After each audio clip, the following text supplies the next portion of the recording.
끝까지 하나님을 기대하라는 제목으로 새벽 말씀을 전하겠습니다. 오늘 본문 9절과 10절에는 유다를 공격하려는 이방 민족들의 계획이 실패할 것을 말씀하십니다. 너희 민족들, 너희 먼 나라 백성들이라고 부르면서 그들이 전쟁의 함성을 지르고 허리를 동여매면서 공격 개시와 같은 행동을 시도해도 결국 어떻게 될 것인가? 9절에서 3번 반복해서 말씀합니다. 끝내 패망하리라, 끝내 패망하리라, 끝내 패망하리라. 10절도 너희가 함께 계획하고 모의해도 그 말대로 끝내 이루어지지도 시행되지도 못하리라고 말씀합니다. 왜냐하면 하나님이 우리와 함께 계시기 때문이라고 10절 끝에 말씀합니다. 임마누엘, 하나님이 하나님 백성과 함께 하시기 때문에 절대 이방 민족들의 뜻대로 이루어지지 않을 것임을 선포합니다. 이방 민족들은 끝내 패망할 것이고 하나님 백성은 승리할 것입니다.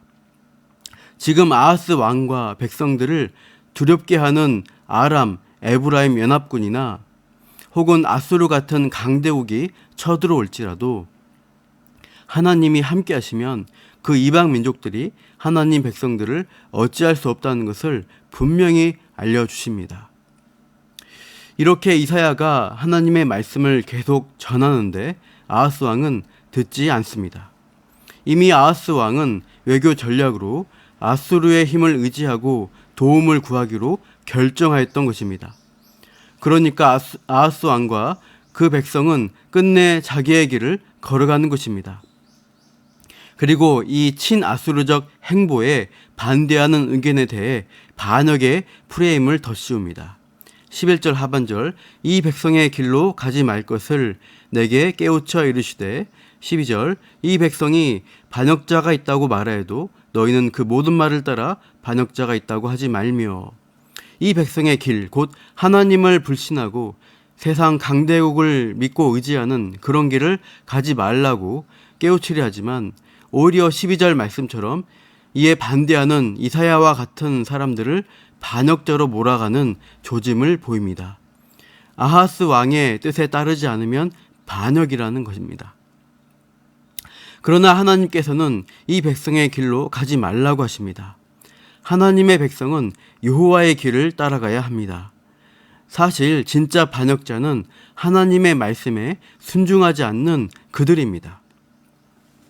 신정국가 남유다의 진정한 왕은 아하스 왕이 아니라 하나님이시기 때문입니다. 하나님 백성은 진정한 왕이신 하나님의 말씀을 따르는 게 마땅한 반응입니다. 이어서 12절 하반절 그들이 두려워하는 것을 너희는 두려워하지 말며 놀라지 말라고 말씀합니다. 그들 곧 아하스와 그를 따르는 백성들은 무엇을 두려워할까요? 그들은 자기 신들의 기득권이 무너지고 자기들의 정치, 경제적 기반이 파괴되는 것을 두려워합니다. 이 땅에서의 그들의 생명이 위협받고 죽게 될 것을 두려워하고 걱정합니다. 그러나 하나님은 하나님 백성이 진짜 두려워할 분은 따로 있다고 가르쳐 주십니다. 13절 말씀 다 같이 읽겠습니다. 만군의 여호와 그를 너희가 거룩하다 하고 그를 너희가 두려워하며 무서워할 자로 삼으라. 만군의 여호와 하나님, 거룩하신 하나님을 가장 두렵고 무서워할 자로 삼으라고 선포합니다. 12절 하반절부터 13절과 관련된 딱 좋은 신약의 말씀이 있습니다. 마태복음 10장 28절 몸은 죽여도 영혼은 능히 죽이지 못한 자들을 두려워하지 말고 오직 몸과 영혼을 능히 지옥에 멸하실 수 있는 이를 두려워하라. 예수님은 몸을 죽일지라도 영혼까지 어찌할 수 없는 자를 두려워하지 말라고 하시며 진짜 두려워해야 할 분이 누구이신가를 알려주셨습니다. 몸과 영혼을 능히 지옥에 멸하실 수 있는 하나님만을 두려워하라. 최종 심판자가 누구이신가를 바르게 안다면 가장 두려워하고 경외해야 할 대상이 오직 하나님뿐이시라고 반응해야 맞습니다. 우리의 존재, 전 존재의 운명을 좌지우지하시는 분, 결정하시는 분을 가장 두려워하고 경외해야 합니다. 그렇다고 하나님이 벌 주시고 심판만 하시는 마냥 무서운 분이라는 의도가 아닙니다. 하나님이 최종 결정권자이기 때문에, 그렇기 때문에 그분을 안다면 그 하나님을 더욱 믿고 의지해야 합니다. 왜냐하면 하나님은 자신을 믿는 자에게 진정한 보호처가 되시며 구원을 약속해 주시기 때문입니다. 14절, 그가 성소가 되시리라. 13절과 관련하여 여호와를 거룩하다는 자에게 하나님 자신이 거룩한 장소인 성소가 되어 주신다고 약속하시는 겁니다. 성소는 세상 세력들이 들어와 마음대로 할 수 없는 장소입니다. 성소에는 하나님의 임재가 있고 하나님의 보호가 보장되어 있습니다. 우리는 성소에서 임마누엘, 함께 하시는 하나님을 만나며 그분이 약속하신 구원을 확신하게 됩니다. 반면에 이어지는 14절, 그러나 친히 성소되어 주시겠다고 하시는 하나님의 약속을 거부하는 이스라엘의 두 집에는 하나님이 걸림돌과 걸려 넘어지는 반석이 되신다고 하십니다. 예루살렘 주민에게는 함정과 올무가 되신다고 경고하십니다. 이스라엘의 두 집은 북이스라엘과 남유다를 가리키는 것으로 보입니다.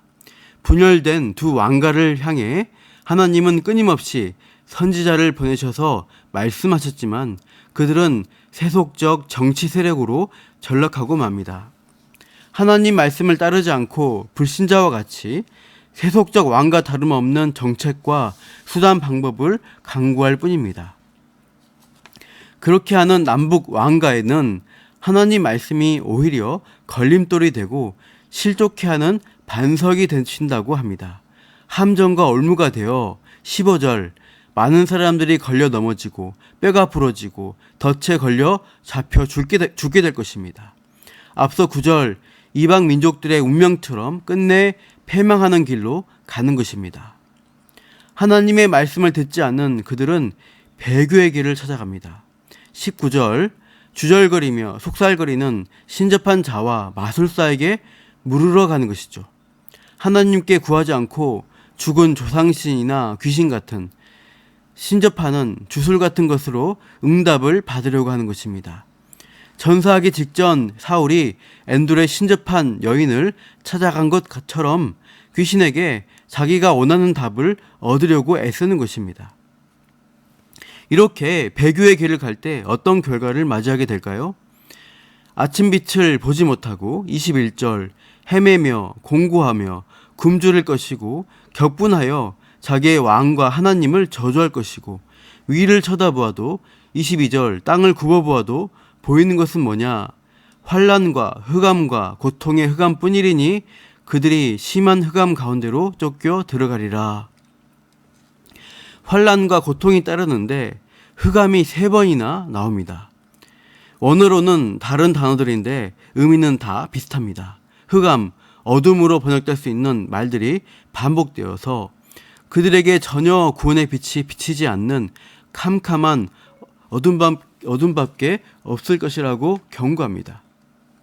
앞이 캄캄하게 되어 멸망의 길로 떨어진다는 겁니다. 끝까지 하나님 말씀을 청종하지 않았던 사울 왕이 지푸라기 잡는 심정으로 밤중에 신접한 여인을 만나고 나오지만 여전히 어두운 밤이었다고 사무엘상 28장 끝절에서 밝히고 있습니다. 캄캄한 흑암 속을 헤매다가 사울 왕과 같은 배도의 길을 가는 자들은 끝내 어둠 가운데 멸망의 길로 가고 맙니다. 구원받을 서광이 비춰주려면 아침빛을 보려고 한다면 어떻게 해야 할까요? 20절, 율법과 증거의 말씀을 따르라고 도전합니다. 즉 하나님 말씀이 빛이 되어 주셔야 한다는 것이죠. 시편 119편 105절, 주의 말씀은 내 발의 등이요 내 길의 빛이니이다. 하나님 말씀이 우리 발의 등이 되고 내 가는 길에 빛이 되어야 한다는 말씀입니다. 그런데 이 하나님 말씀이 즉각 효과를 발휘하거나 당장 우리의 상황과 환경을 바꿔주지 않습니다. 하나님의 말씀과 약속은 항상 기다림을 요구하는 경우가 많습니다. 다윗이 그렇죠. 분명히 하나님께서는 기름 부어 왕으로 삼겠다고 약속하셨지만 다윗이 왕위에 오를 때까지는 긴 시간이 걸렸습니다. 다윗은 환란의 때를 인내하며 오래도록 기다려야 했습니다. 그러나 항상 하나님이 함께 해주셨고 다윗은 믿음으로 그 긴 기다림의 시간들을 버텨내었고 결국 약속대로 하나님 마음에 합한 왕이 되었습니다.